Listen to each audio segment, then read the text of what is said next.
billahi minasyaitonir rajim. Bismillahirrahmanirrahim. Raditu billahi rabba wa bil islami dina wa bi Muhammadin nabiyyan wa rasula. Rabbi zidni ilma warzuqni fahma. Amin ya rabbal alamin.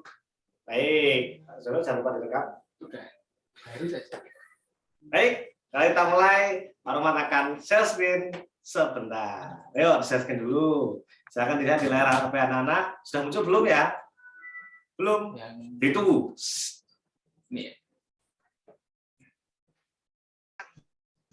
Baik, nah Pak Roma di sini akan membahas langsung rangkuman bab 1, bab 2, dan bab 3 untuk persiapan PTS besok. Mungkin ada pertanyaan, nanti di bab 2 akan Pak Roma tambah sedikit tentang hari kiamat. Nanti anak-anak kemarin kan bab 2 sudah belajar foto dan kodar. Nah, di situ Pak Roma tambahkan materi sedikit tentang hari kiamat. Untuk apa, Pak? Untuk tambahan materi. Karena ternyata ketika kemarin SPD itu keluar. Nah, siapa tahu besok ketika ujian anak-anak juga keluar. Baik. Yuk, next. Kita lanjut. Yang pertama, bab indahnya saling menghormati. Dasarnya apa anak tahu? Dasar suratnya? Surat Al-Kafirun. Dasar suratnya adalah surat Al-Kafirun. Nah, asal mulia surat Al-Kafirun diturunkan itu ketika kaum Quraisy datang. Oh, kaum Quraisy datang. Kaum Quraisy datang kepada Nabi Muhammad SAW untuk apa? Untuk negosiasi, bermusyawarah tentang ibadah. Ayo Nabi Muhammad, mau nggak kalau ibadah ditukar-tukar atau bergantian? Nah, kata kaum Quraisy. Tapi Nabi Muhammad tegas, nggak boleh ibadah itu ditukar-tukar. Ibadahmu ya ibadahmu, ibadahku ya ibadahku, atau agamamu, agamaku, nggak boleh dicampur adukan. Kalau terkait ibadah sama akidah. Tapi kalau yang lainnya boleh. Boleh gimana Pak? Misalnya kita bekerja pada orang yang bukan Islam itu boleh, atau kita bekerja sama dengan orang yang bukan Islam boleh. Kecuali pokoknya kerjasama pun saling menghormati apapun, kecuali cuma 2 batasan. Ingat, batasannya adalah ibadah dan akidah.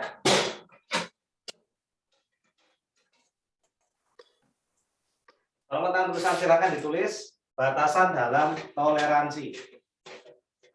Pak, nah toleransi itu kan berarti kita harus saling menghormati. Kenapa ada batasannya? Karena kalau tidak dibatasi, anak-anak nanti akan mempercampur adukan agama. Padahal dasarnya sudah jelas. Dasarnya adalah surat Al-Kafirun. Jelas. Batasannya,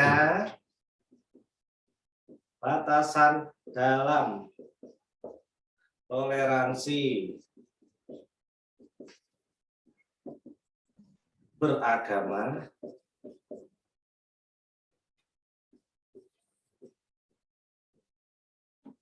akidah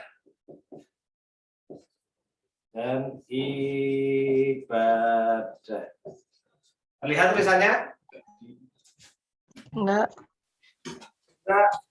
Nanti biar dibesarkan Pak Jono. Ya, dari Ada lampunya ini. Ya. Kalau enggak yang penting tulis batasannya itu akidah dan ibadah. Nggak apa-apa, silakan.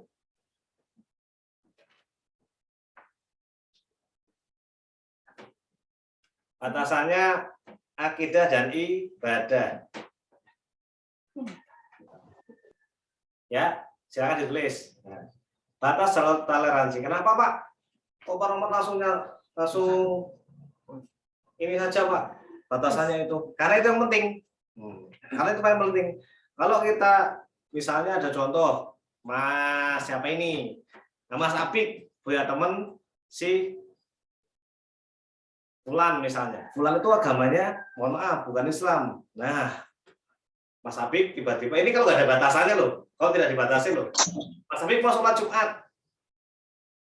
Tiba-tiba si Fulan, aku tak ikut sholat Jumat ya, boleh nggak, Bik? Ayo. Boleh, tapi besok sampai gantian. Ketika aku beribadah, misalnya di gereja, sampai juga ikut ya? Nggak boleh. Karena ada batasannya, ya. Ada batasannya. Itu terkait ibadah. Kalau akidah, Pak, akidah itu tentang kepercayaan. Kepercayaan kita kepada Allah, bahwa Allah itu satu.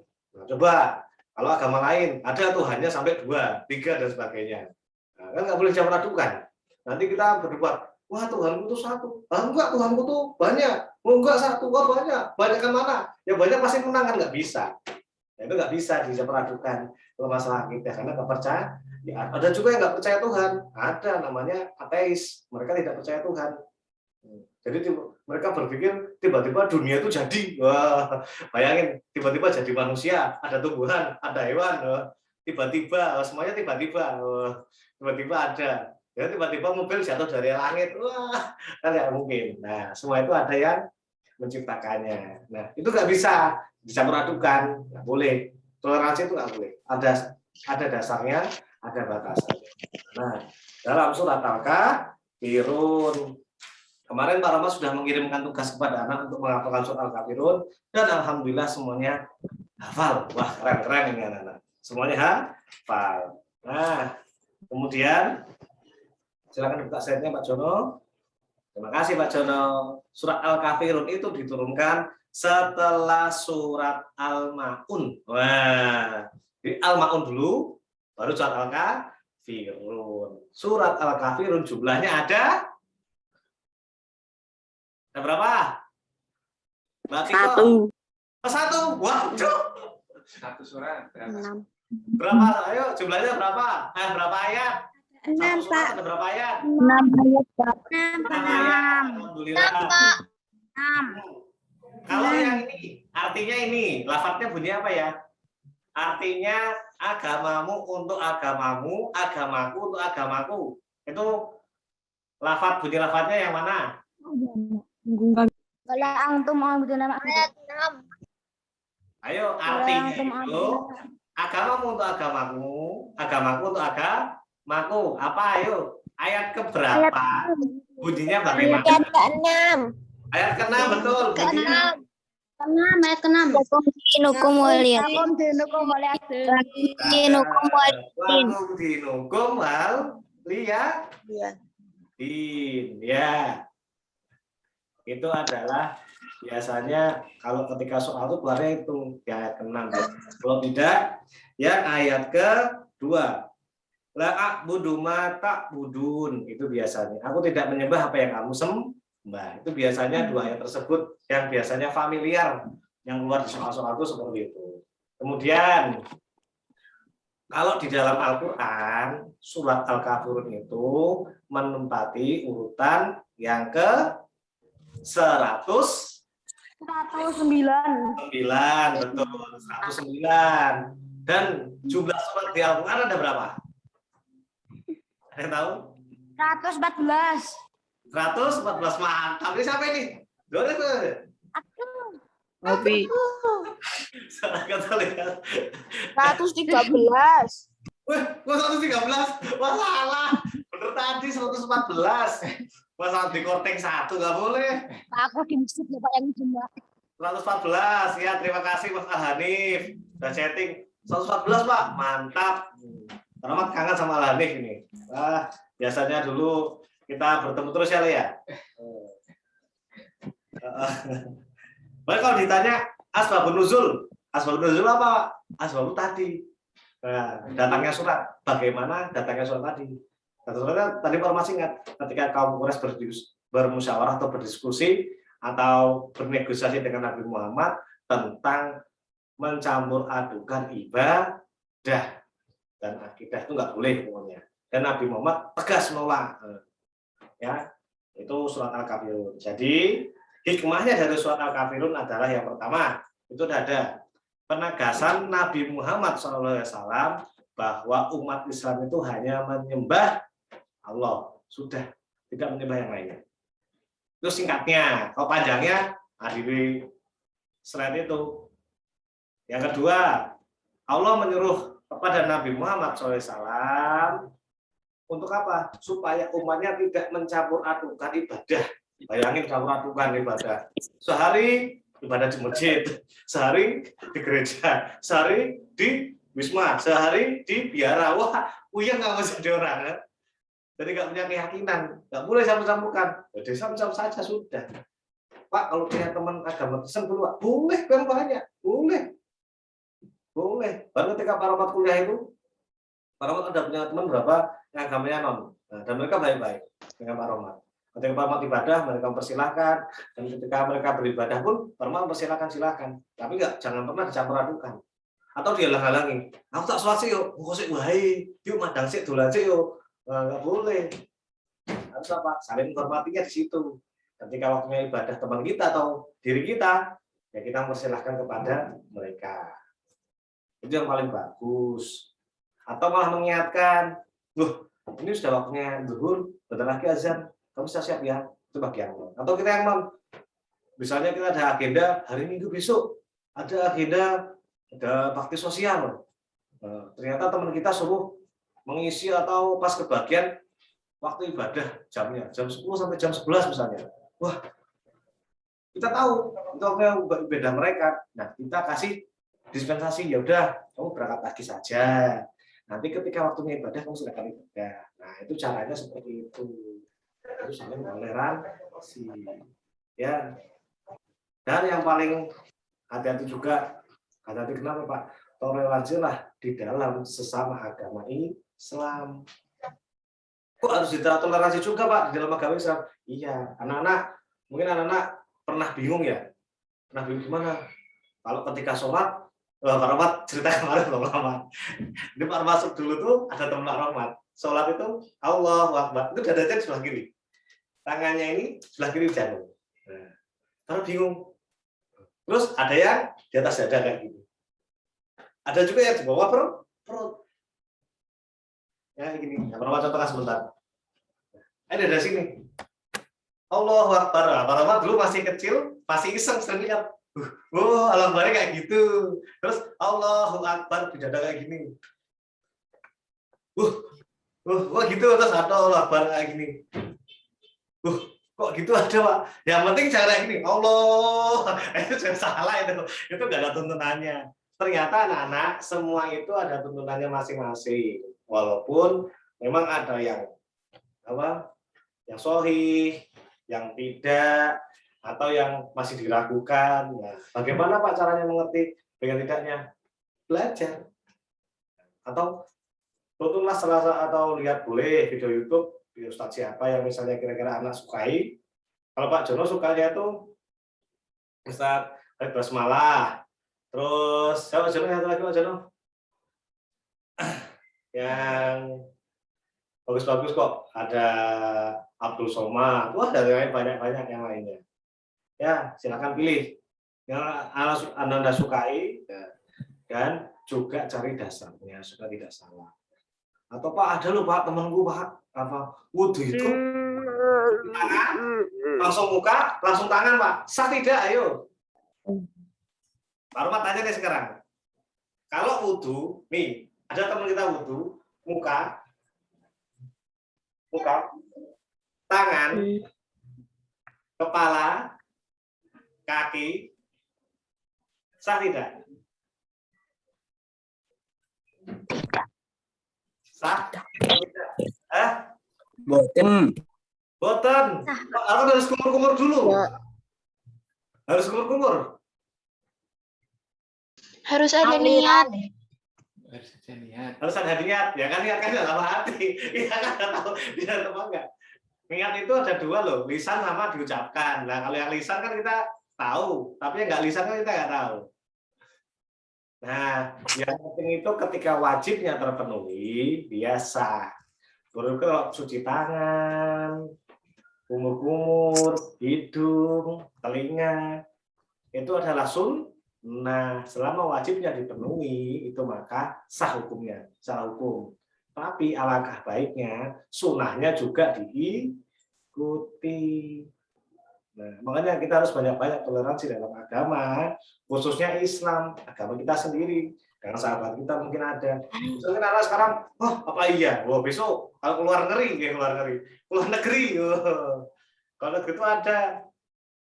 Kalau masuk kepala itu kalau cuma segini toh, katanya nggak sah. Ada yang harus kepala, bahkan boleh lagi ke depan itu bisa dianggap sah. Nah, yang betul yang mana Pak? Dua-duanya betul, yang nggak betul yang dua-duanya nggak utuh. Nah, yang nggak utuh itu yang nggak betul. Ya, anak-anak itulah toleransi dalam agama, baik di luar Islam maupun di dalam Islam. Sayanglah bertoleransi antar agama dengan catatan harus punya dasar akidah dan ibadah. Ya. Yang terakhir, hikmah yang terakhir adalah ketegasan penolakan Nabi Muhammad SAW tidak menyatukan atau mencampur-adukan antara keimanan atau akidah tadi dengan perbuatan dari agama Islam dengan agama yang lainnya. Itu tidak boleh. Tegas di situ Nabi Muhammad. Tegas nggak boleh nolak. Nggak boleh nolak. Tegas menolak bahwa agama Islam itu yang dilakukan hanya yang orang Islam. Agama orang lain ya silakan dilakukan agama orang lain. Tegas di situ Nabi Muhammad. Dengan tidak ada negosiasi sama sekali. Oh. Iya. Bayangin kamu tiba-tiba lagi lihat pengajiannya isinya tiba-tiba ganti agama lain kan nggak boleh. Iya kan? Nah, baik, itulah dari rangkuman bab 1 indahnya saling menghormati. Dari sini ada yang pertanyaan? Format singkat ada jelas semuanya. Ada pertanyaan? Kalau diem tandanya berarti enggak. Ya, kalau tidak silakan dicatat. Tadi yang pertama batasannya dalam toleransi beragama adalah akidah dan ibadah. Yang kedua, surat Al-Kafirun itu terdiri dari 6 ayat dan menempati dalam Al-Qur'an Nomor 1 diulang. 100 ayat 109. Kemudian selanjutnya boleh dicatat surat Al-Kafirun itu turun di Mekah. Di Mekah. Nah, kalau turun di Mekah dinamakan surat apa? Ada yang tahu? Makiyah. Ya, cakep. Kalau turunnya di Madinah? Madaniyah. Sip. Nah, itu dinamakan Makiyah. Nah, tapi kalau turunnya di Madinah, namanya Madaniyah. Sekarang terakhir pertanyaan. Kalau turunnya di Mekah, tapi setelah Rasulullah hijrah. Turunnya di Mekah nih, tapi setelah Rasulullah hijrah ke Madinah, terus balik lagi ke Mekah. Itu dinamakan surat apa? Makiyah. Salah. Yang betul Madaniyah. Kalau surat yang Mekah itu tergolong sebelum, nah walaupun tepatnya benar-benar Mekah, nanti ada beberapa surat itu, beberapa surat. Nanti ada beberapa surat memang, tapi sedikit yang keluar paling surat baru agak lupa. Nanti ada sedikit. Nah, surat terakhir kalau nggak salah itu Al-Ikhlas, Al-Falaq, An-Nasr. Nah, itu turunnya di Mekah, tapi setelah Rasulullah hijrah dinamakan surat Madaniyah. Karena ketika tiga surat itu turun ketika Rasulullah SAW, Al-Falaq itu ketika Rasulullah sakit meninggal. Digunah-gunah, apalagi didukun. Kok bisa Pak Nabi didukun? Nah itu berarti kalau Nabi saja bisa, apalagi ini. Nah, bagaimana caranya? Harus menjelaskan. Tangkalah dengan 3 surat. Kulhu, terus kul falak kan? Kul ini aja Al-Ikhlas, An-Nas, Al-Falaq, Rahmat, lingkaran ini kulhu 3. paling gampang itu kulhu 3. Paling gampang itu. Atau yang paling bagus itu Al-Maksurat. Paling bagus itu Al-Maksurat. Itu paling bagus itu Al-Maksurat. Al-Maksurat kita baca pagi hari akan membantu kita dari pagi sampai malam. Yang kita baca malam atau sore hari kan lebih dekat dari malam ketika kita tidur sampai kita bangun lagi. Kalau masuk. Terus sudah lanjut bab 2. Yang cepat. Boleh Pak Jono, bab 2. Bab 2 adalah sebenarnya anak-anak bab 2 itu bukan kodok dan kodar.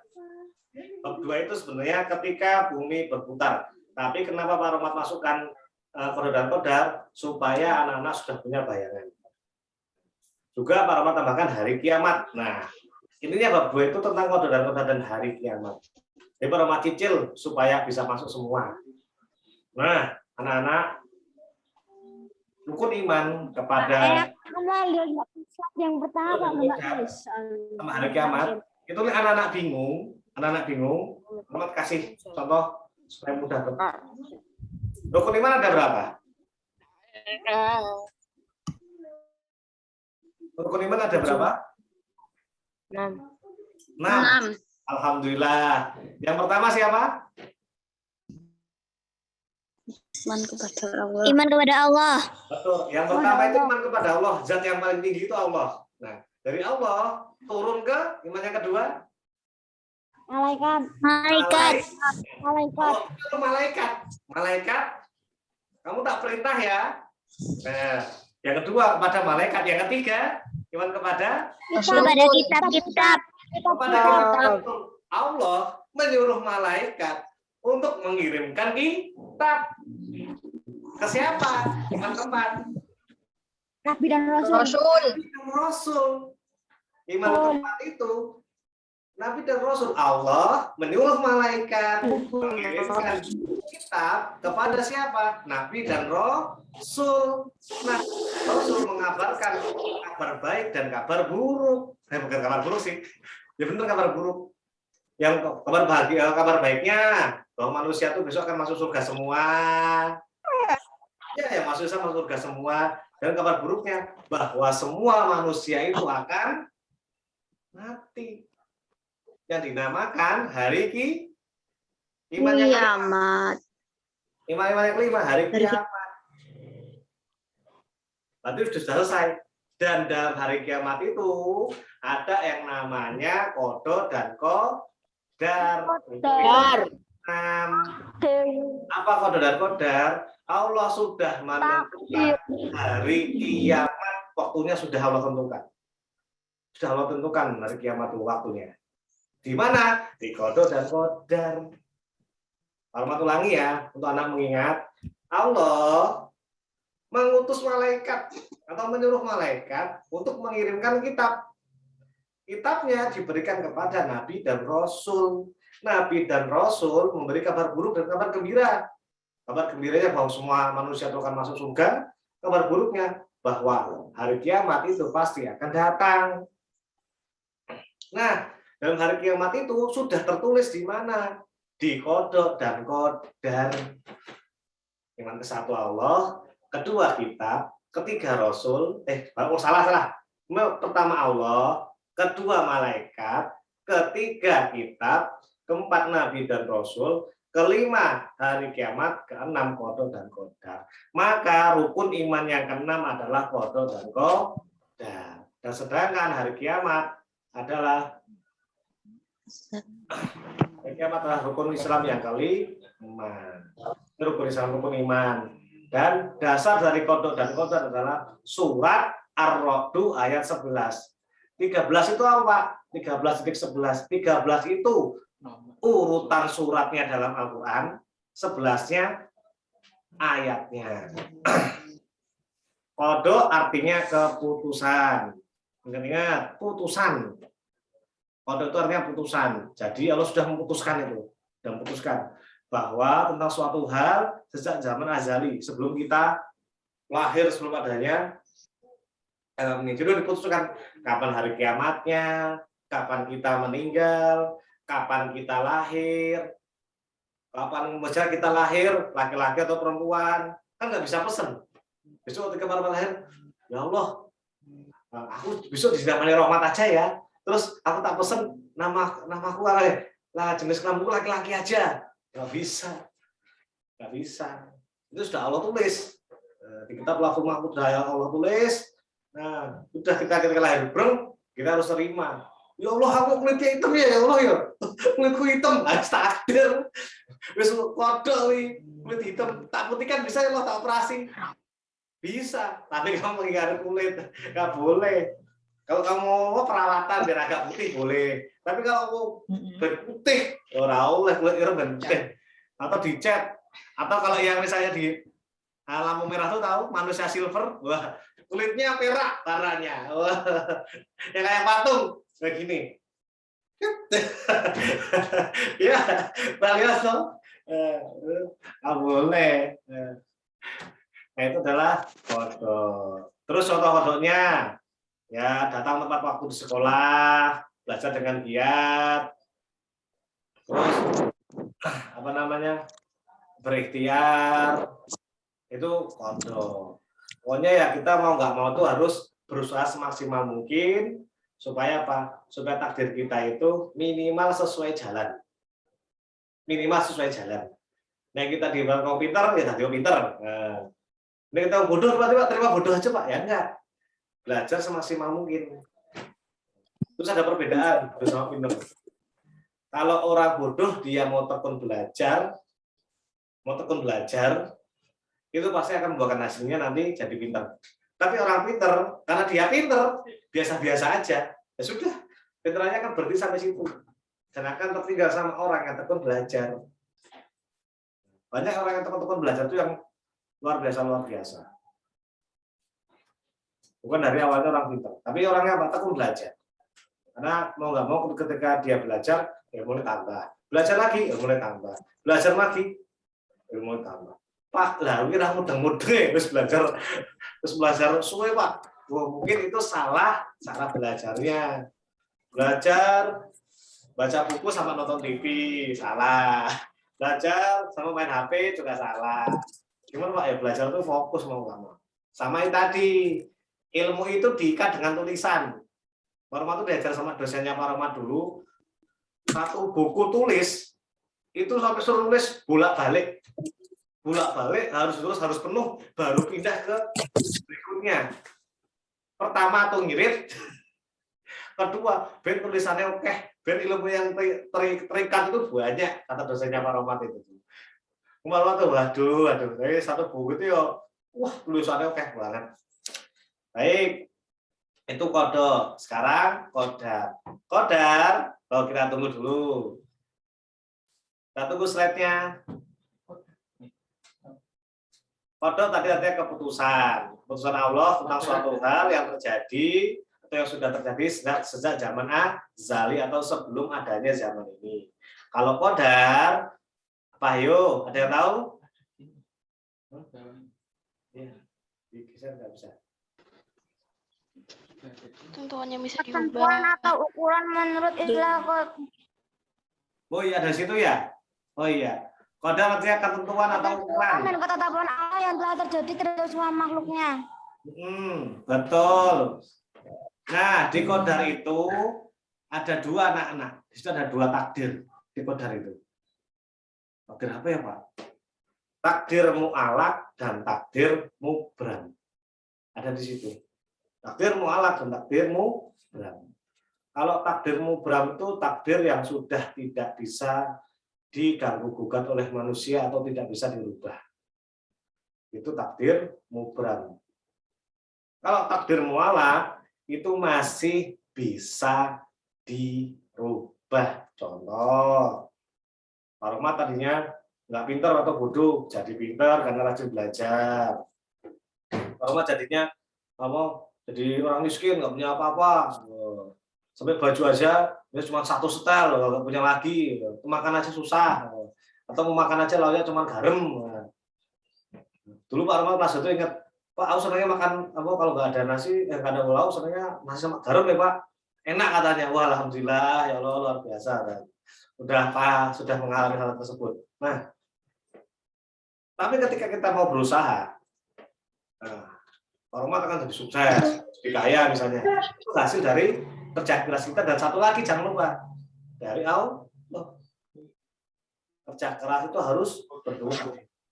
Banyak para penemu-penemu Islam maupun penemu-penemu yang lainnya, mereka kerja keras nanti mentok, baru sama Allah diberikan jalan. Oh, ilmuwan yang bukan Islam, Thomas Alva Edison, dia tuh buat lampu. Sampai penemuan berapa kali, 999 atau berapa itu. Kalau dia berhenti sampai penemuan 999 itu tadi berhenti misalnya, mandek wis ora gelem gawe meneh lampu, wis jenuh. Wah, ora tadi. Kita nggak akan menikmati lampu saat ini. Tapi karena mau terus berusaha sampai penemuannya berapa kali dianggap dulu mohon maaf, dulu tuh Thomas Alva Edison dikeluarkan dari sekolah karena dianggap bodoh, idiot. Karena cuman beberapa materi saja yang dia benar-benar pinter, sedangkan materi yang lainnya itu jelek semua nilai, nggak tertolong nilainya. Terus ketika dia mau belajar, ayahnya, ibunya, khususnya perannya ibu, mengundangi guru-guru di luar. Setelah SD itu dia nggak sekolah lagi, sampai dia lulus, dan kemudian dia menciptakan yang namanya lampu pijar. Lampu pijar, lampu beneran. Nah, akhirnya namanya dikenal sampai saat ini. Dan lagi yang lainnya, Ibnu Sina. Kalau bahasanya Latin itu Avicenna. Itu siapa? Ibnu Sina itu saya nggak kenal. Nah, harusnya kenal. Apalagi yang mau jadi dokter itu harusnya kenal. Kenapa? Dia adalah bapak kedokteran dunia. Nggak Arab dunia. Karena dia yang pertama kali merumuskan anatomi tubuh manusia secara lengkap. Bedah. Alat pusat bedah juga. Bapak anatomi tubuh manusia. Itu Ibnu Sina. Tapi ilmunya dia bidangnya Pak dokteran. Enggak. Awalnya dia tuh bidangnya belajar Islam, Al-Quran, hadis. Tapi karena dia senang dengan senang dengan pengobatan, dia belajar disebut dengan landasannya Al-Quran. Dan tahu nggak, ilmu IPA yang paling luar biasa ditemukan ketika zamannya Rasulullah itu tahu nggak? Yang namanya manusia diciptakan dari segumpal darah atau daging. Itu saat dulu itu nggak ada yang menjelaskan. Terus ditiupkan terus selama 4 bulan berarti 4 bulan. Ditiupkan roh selama 4 bulan. Itu zaman itu diragukan zaman Nabi Muhammad. Tapi zaman sekarang apa? Bisa di USG. Bisa dilihat detak jantungnya mulai ada kapan. Bisa dilihat tadinya dari cuma segumpal daging kecil jadi gede jadi bayi. Dan itu sudah dijelaskan sama Rasulullah ketika Rasulullah menjadi nabi. Itu belum ada ilmu kedokteran bahas itu, tapi Rasul sudah membahas. Jadi banyak ilmu yang dilakukan yang bisa kita ambil. Kalau mau ya belajar dengan caranya belajar. Oke, tadi takdir apa ya yang bisa dirubah ya? Takdir apa yang bisa dirubah?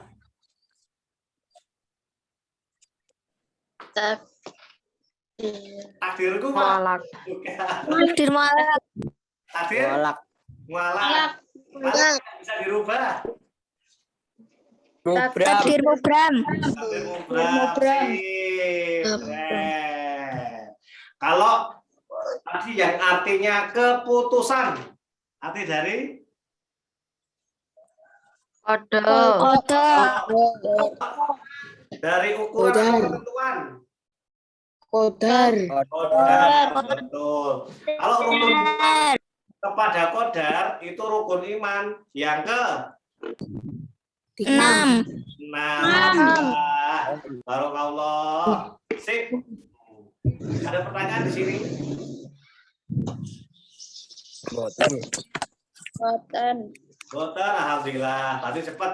Sekarang kita bab yang ke belum. Masih lanjutnya hari kiamat sekarang. Hari kiamat itu dinamakan yaumul kiamah bisa. Terus yaumul akhir bisa. Nama-nama hari kiamat. Hari kiamat itu banyak nama-namanya. Wah, ini udah ada. Itu ada hikmah kodar ya. Boleh ditulis atau nanti bisa dilihat dalam catatan yang Pak berikan besok. Fotokopian. Di sini juga ada. Karena Pak mau bahas kiamat dulu. Kiamat itu dibagi menjadi dua. Kiamat kecil yang dinamakan kiamat sugro, dan yang kedua kiamat kubro atau yang dinamakan kiamat besar.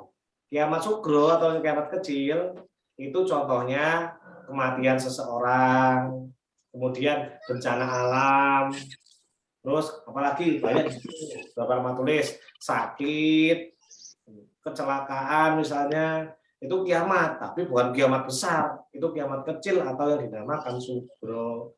Sedangkan kiamat kubro itu kiamat besar yang dinamakan hari akhir atau hari kiamat. Semuanya akan hancur, akan binasa kecuali Allah Subhanahu wa taala. Nah, contohnya ya itu tadi. Hari kiamat apa? Hari kiamat contohnya apa? Hari yang kiamat kubro, ya hari akhir sudah hari kiamat. Tapi ada ciri-cirinya. Nanti ciri-cirinya Pak Rahmat jelaskan aja ya. Karena Pak Rahmat kalau bahas hari kiamat itu sedih sama takut ya. Takutnya apa? Pak Rahmat takutnya itu 40 hari sebelum hari kiamat. Karena siksaannya luar biasa. Mau mati aja nggak bisa itu ya. Tuh. Nah, ciri-cirinya matahari itu terbit dari timur atau dari barat? Matahari itu terbit dari timur atau dari barat? Ya, ada yang tahu nggak? Matahari itu terbit dari timur atau dari barat? Timur. Barat. Timur. Terbit dari timur.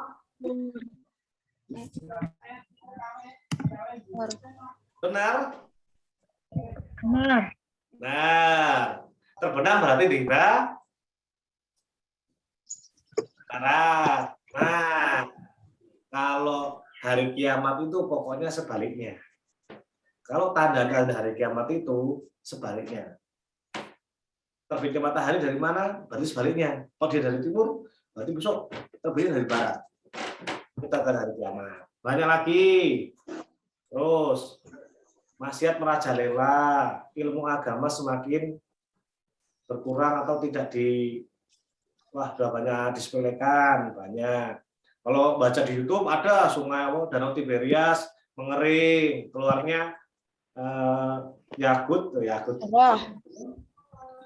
Oh, Yajud Majud, bangsa kerdil, mungkin kayak ok, bahasanya. Kalau bahasanya kartun itu kayak ok itu. Terus keluarnya Dajjal, turunnya Nabi Isa, wah banyak lagi tanda-tandanya. Tapi yang bisa kita lihat itu mulai muncul satu persatu. Dan kenapa kok bisa ada tanda-tandanya Pak? Karena Rasulullah sendiri itu sudah mengatakan ketika perang Kandat itu Rasulullah bercerita sama Nabi, bercerita sama sahabat, bercerita itu manusia melewati 4 zaman. Manusia melewati 4 zaman. Pertama, zamannya para nabi. Pertama itu zamannya para nabi. Zaman para nabi sudah berakhir ketika Nabi Muhammad SAW meninggal. Yang kedua, zamannya para khalifah. Khalifah Umar, Khalifah Abu Bakar, Umar, Utsman bin Affan, Ali bin Abi Thalib sudah selesai. Terus yang ketiga, zamannya kerajaan Islam. Nah, qadarullah, takdir Allah, kerajaan Islam sudah tidak ada lagi di dunia ini. Dan terakhir, akhir zaman. Akhir zaman itu apa? Di saat ini. Saat ini. Kiamat.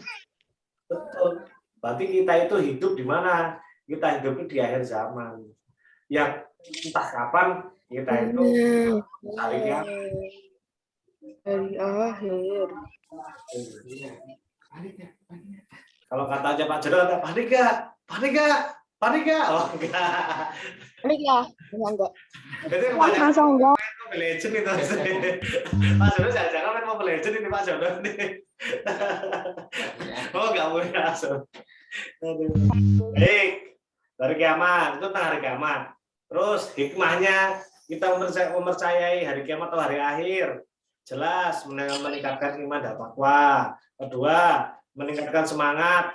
Kenapa semangat Pak? Lah yo, kalau kita nggak semangat, wah tidak hari akhir, lemes wae. Wah, lah nanti ketika diketok amalnya, wah kamu tuh amalnya kurang. Kenapa kok kemarin-kemarin kok nggak semangat buat nyari amal, nyari yang lainnya? Malah nanti kita kalau masuk neraka duluan malah. Terus menghindarkan diri dari perbuatan yang tidak baik. Misalnya, kita mau usil sama temen nih, ngerjain. Tapi ngerjain parah ya. Misalnya, wah, bentuknya tak tembuske, atau remnya tak rusak, ben nyungsuk, nggak boleh. Ingat, mau rusak, aduh, besok. Hari kiamat besok ketika pas aku bangun tidur, nggak ada lagi gimana? Wah, urung diampuni aku, urung minta maaf sama temanku. Wah, berarti nggak jadi. Nah, terus yang terakhir, mempererat persaudaraan. Tahu nggak anak-anak? Caranya masuk surga itu salah satunya apa? Mendekatlah atau bersama orang-orang yang soleh, saudara-saudaramu yang soleh. Insya Allah ketika besok saudara-saudaramu yang soleh itu masuk surga, dan qadarullah atau delalah kamu tuh masuk neraka, saudara bilang, mana yo? Mana atau saudaraku yo? Kok di surga nggak ada? Kemudian mereka berdoa sama Allah, ya Allah, Bu angkat saudaraku naik ke surga, sama Allah dikabulkan.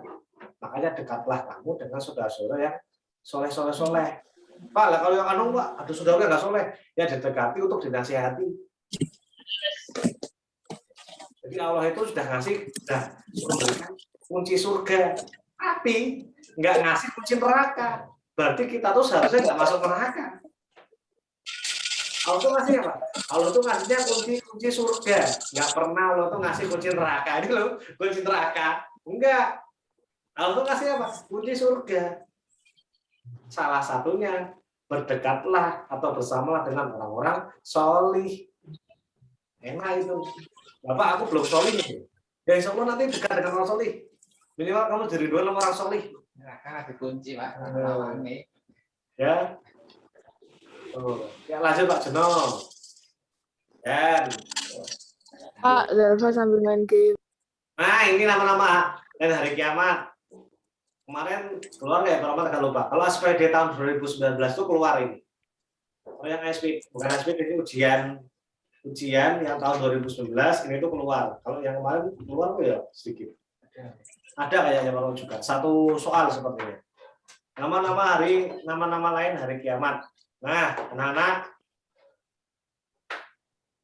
Yaumul Ba'ats itu Pak Rahmat urutkan ya. Pak Rahmat ini nggak urut ini. Kemarin Pak Rahmat banyak urut. Sekarang Pak Rahmat urutkan. Ketika kita meninggal, nah, ketika hari kiamat atau Yaumul Kiamah atau Yaumul Akhir, kita dikirim kemana? Ke alam kubur atau ke alam barzah yang dinamakan Yaumul Ba'ats.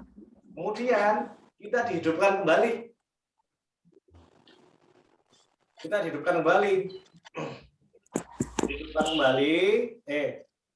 Maaf, keliru.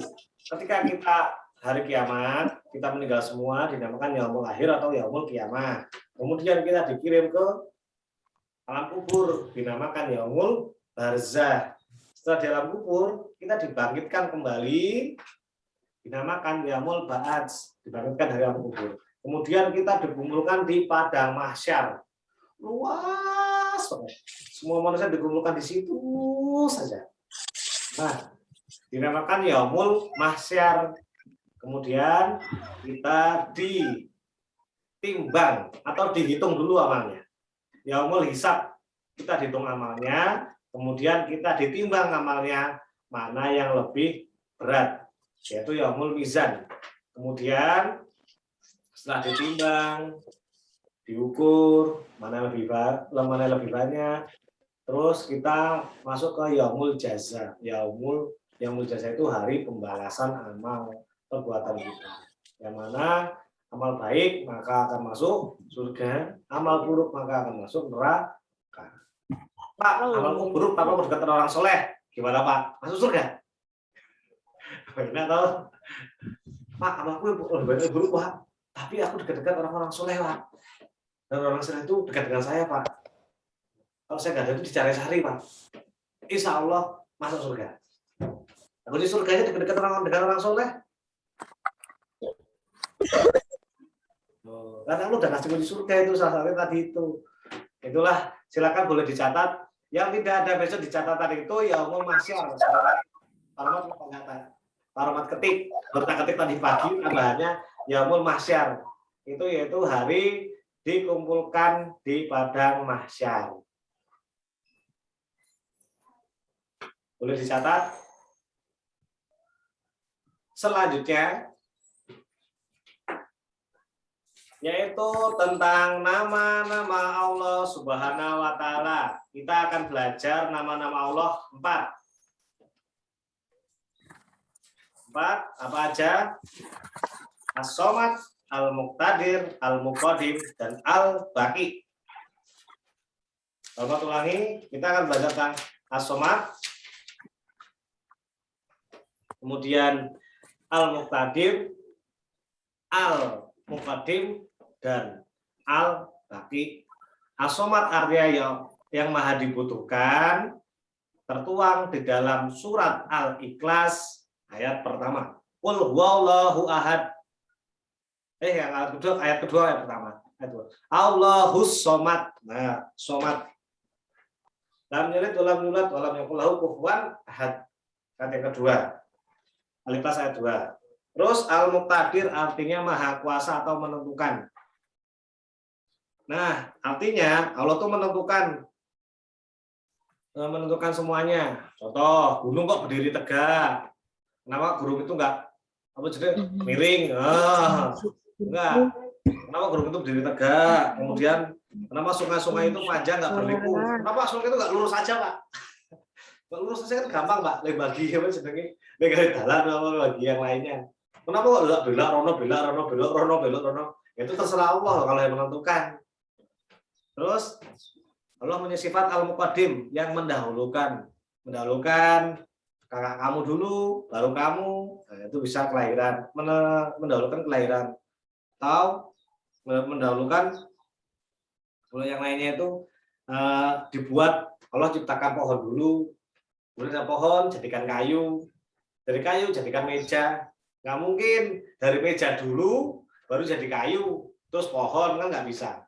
Pohon dulu, kemudian jadi kayu, kemudian jadi meja. Kalau menunjukkan hal seperti itu. Kemudian Al-Baqi ini terkait dengan hari kiamat. Kalau Al-Baqi itu Allah tuh maha kekal. Maka ketika kiamat datang, semuanya binasa kecuali Allah Subhanahu wa taala. Nah, itu contoh-contohnya. Nanti silakan anak-anak dipelajari sendiri ya. Insya Allah itu besok keluar ketika PTS. Sedikit, cuma 2 lembar. Kalau slide-nya memang 4 lembar atau 5 lembar. Besok kalau fotokopinya cuma 2 lembar, dibaca benar-benar, dipahami supaya nilainya bagus. Pak, nilaiku nggak bagus, tak bagus Ki. Tapi ada tetap silakan dibaca, dipahami. Yang penting kamu kasih tanda, kamu kasih lingkari, atau kamu stabilo, kasih pensil warna, terserah. Ya, tadi lanjut lagi Pak Jono. Dan anak-anak Asmaul Husna itu artinya adalah nama-nama indah atau agung bagi Allah. Nah, kemudian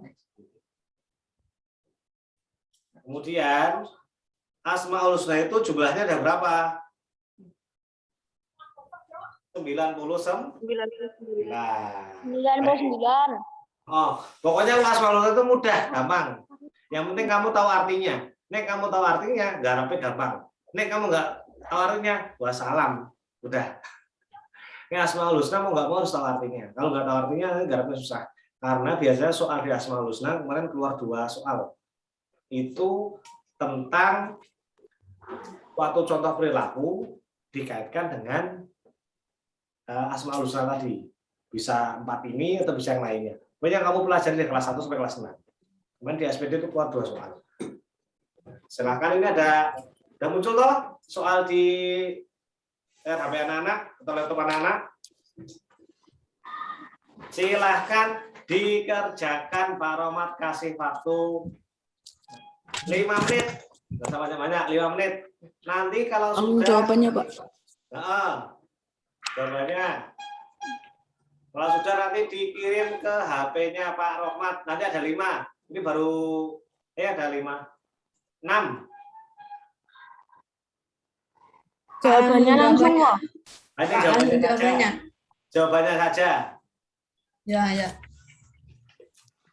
Di foto nggak, Pak? Pak Rohmat kasih waktu 5 menit ya. Nanti Pak Rohmat bahas sebentar.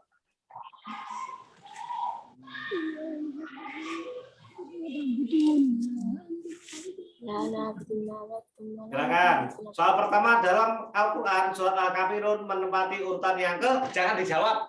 Dijawab sendiri di tulisan. Jangan dijawab di tulisan. Nanti dicontohkan sendiri. Sudah selesai, Pak. Ya.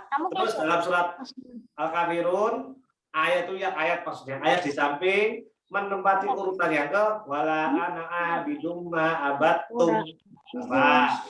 Terus yang ketiga, berikut ini yang merupakan tanda-tanda kiamat kecil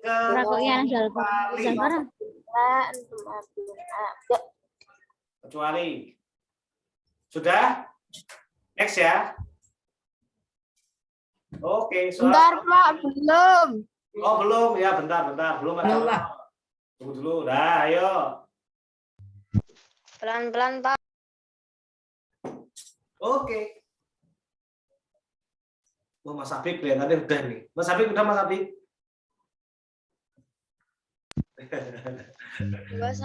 Saya sudah, Pak. Mas Rosin juga keren ini.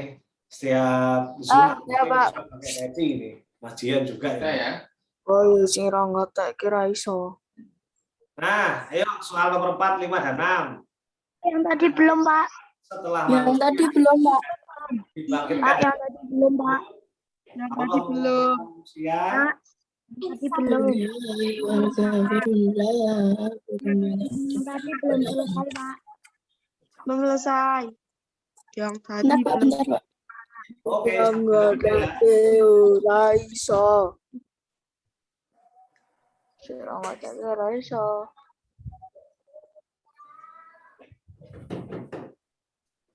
sudah semua?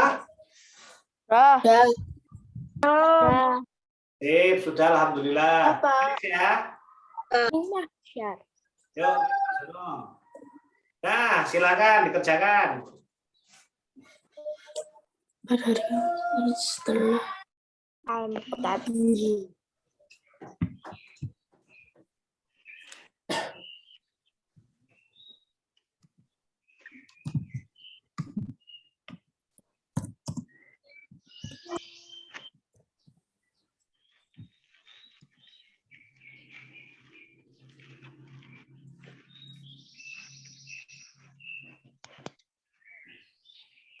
Apa ya?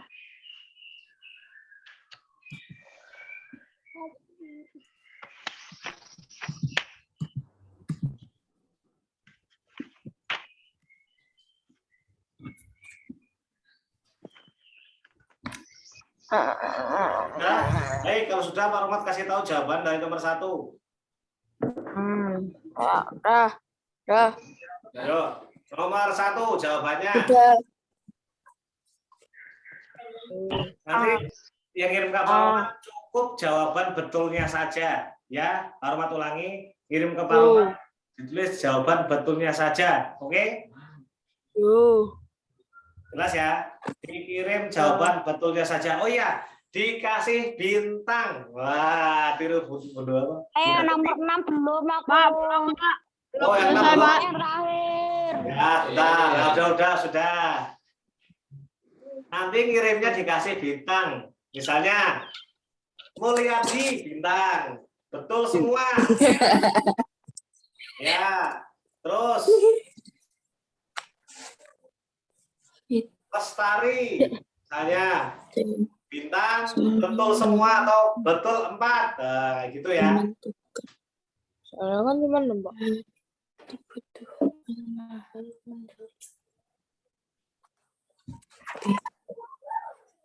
Sudah? Belum. Akhirnya pasti. Udah.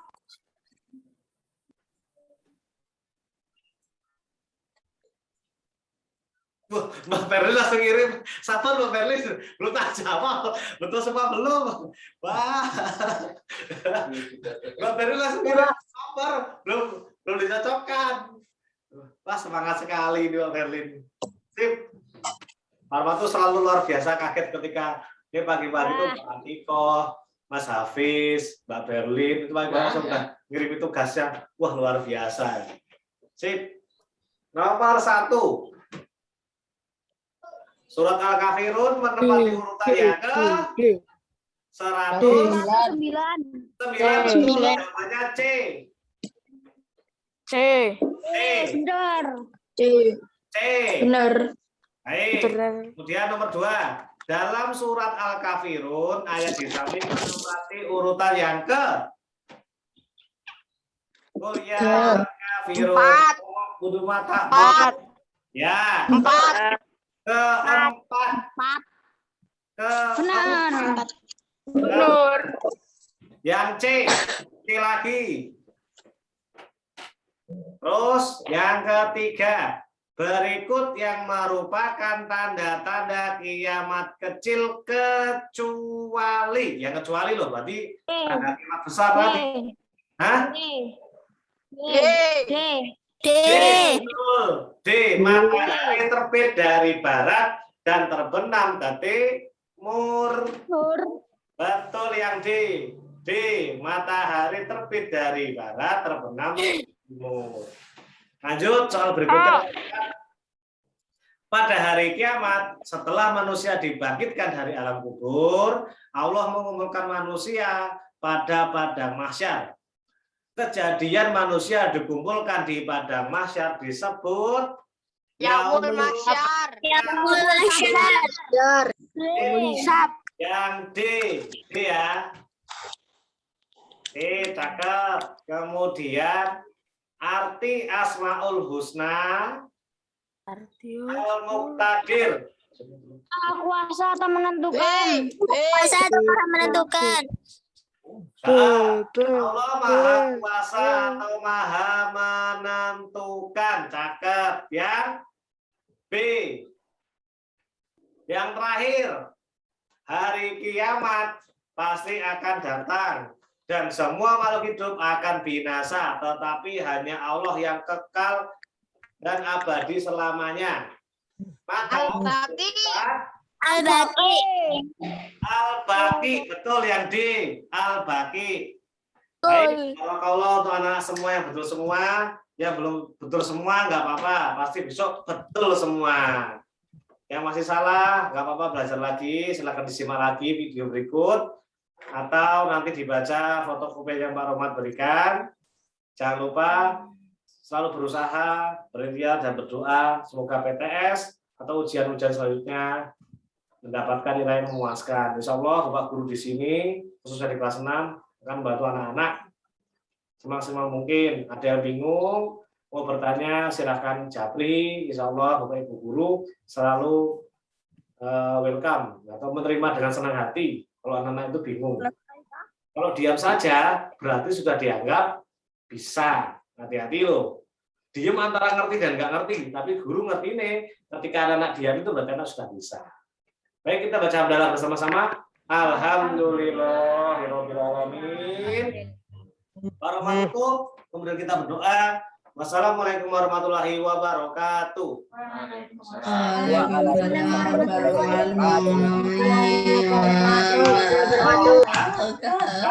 Diangkat kepala ditundukkan, hati dipersiapkan mulai. A'udzubillahi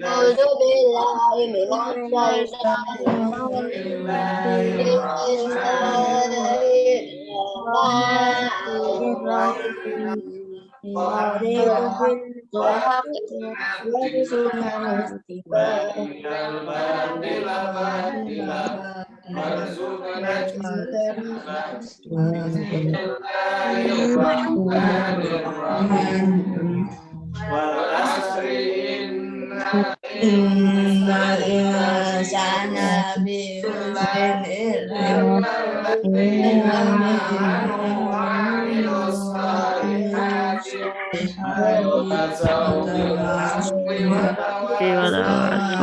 Sabar. Amin ya robbal alamin. Ya Rabbal Alamin. Bapak doakan semua baik menempuh jalan dan sukses untuk anak kamu. Nanti ya. Ya, dari Bapak sekian. Sampai jumpa lagi. Assalamualaikum. Waalaikumsalam. Terima kasih. Waalaikumsalam warahmatullahi wabarakatuh. Oh, Mas Alfi, ada. Oke, Mas Alfi. Mas Hasan, ya Mas Rasul, Pak Rahmat, tapi yang langsung di Tapi, Mbak Marwa, Mbak Farah, Rufaidah, Mbak Maya. Kemudian masih banyak lagi dan lainnya. Mas Hakim foto ibunya ternyata. Bapak tahu siapa itu? Gede ternyata Mas Hakim. Mas Arkan, terima kasih Mbak Sabrina, Mas Haidar, Mbak Ira, Mas Lutfi, Mas Hafiz, Mbak Atta, Mas Fano, keren.